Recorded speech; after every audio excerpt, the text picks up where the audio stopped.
What are some of the takeaways that you are going to be talking more about today? Well, I think a group of scientists across the world have come together to give some clear takeaways for leaders. One is that 1.5 degrees centigrade is both important and achievable. But it's only achievable if we take action now to get steep reductions in emissions by 2030 and continue that through to 2050. So that's a key message. It's also going to be very dependent upon research and development, the application of technologies, scaling them and putting them in place now, and natural solutions, and of course investment in technologies for the future. Those are all key. And of course all the little things that we do as individuals help as well to try and get this in the right place. So this is achievable but requires urgent action right the way across the globe.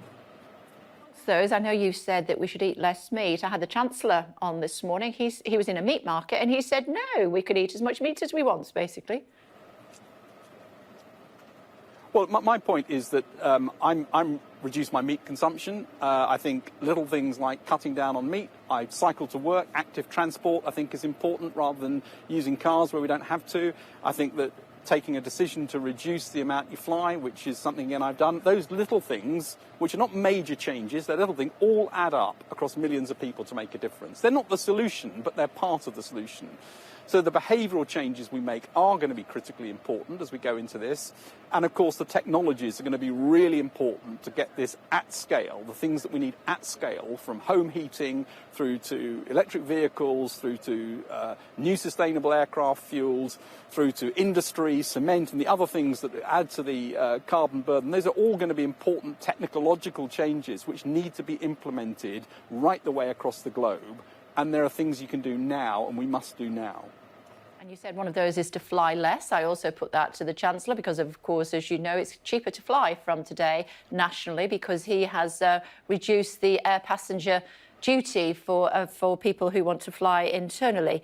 That must be very frustrating, given that you're advising them on this sort of thing. Well, I think, again, I've talked about what I see as a series of choices that we can make, and I think individuals right the way across the world are making those decisions. This is not a UK-specific issue. This is a global issue for governments right the way across the world, and it's for individuals right the way across the world. So we've got to get the technologies in place. We've got to move to make the green choice the easy choice, and that is a bit about technological improvement. It's obviously about cost, and it's about accessibility. Those things need to happen, which are both industry, government, and personal choices. And there are things that we can do as individuals. And I've said the sorts of things that I'm doing that I think would be things that, if done across millions, and we know lots of people are doing that, they will make a difference. Yeah, but every little helps, as you're saying, and yet the government that you're the chief scientific advisor, and they're flying in the face of two of the things that you've just talked about. My own point is that you must find that frustrating, sir. Well, I think if you look at the letter that has been signed by over 40 countries, and that ranges from small islands to countries in the global south, global north, big countries, small countries, senior science advisors right the way across the world are giving a pretty consistent message on this. There isn't much disagreement as to what needs to be done, and that's for governments right the way across the world to pick up and take notice of. And our job is to make sure the science advice is as clear as it can be. I believe it is clear, with the uncertainties expressed. And then, of course, it's up to politicians, elected democratic politicians, to make the choices as to what they wish to do to get there. And I think there is not an inconsistency between the availability of something and how much you choose to use it. Those are things that need to be taken into account. And I think, as I say, the absolutely key message is there are actions that must be taken now over this decade which involve research and development to get there, that will make a difference to get steep reductions in emissions right the way across the globe by 2030. How will the boat that you're on today help? Well, this is a fantastic ship. We've got to call it a ship, not a boat. And it's a ship that it carries a long tradition of polar research. And the scientists will be looking at things like the cryosphere, so the ice mass, ice shelves, glaciers, sea levels, ocean currents, atmospheric analysis, analysis of life in the polar region. These are all really crucial things. And if you think back to the climate story, science picked up the signals. Science was the diagnostician that said there's something going on here we need to worry about, and it's man-made. Science is also the treatment. It's the way in which we can take the actions to reduce the climate change and, of course, to take the action to adapt to it, which is equally important.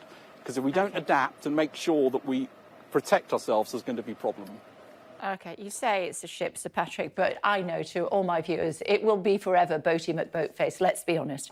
Let me just ask you before I let you go. COVID. Are we winning the battle finally?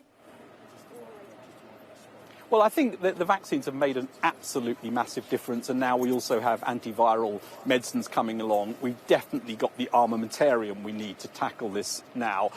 Keeping immunity high is really, really important. It's not gone across the world. It's still very high levels in all sorts of places. We have high levels in the UK, but we are much more protected against it, and that is the key thing. So keep the protection up, keep the immunity up, and hopefully drive the levels down, and we're a bit uncertain as to which direction the levels go at the moment. So I think we've got a pretty difficult winter ahead of us. Good to talk to you, Sir Patrick. Thank you for joining us.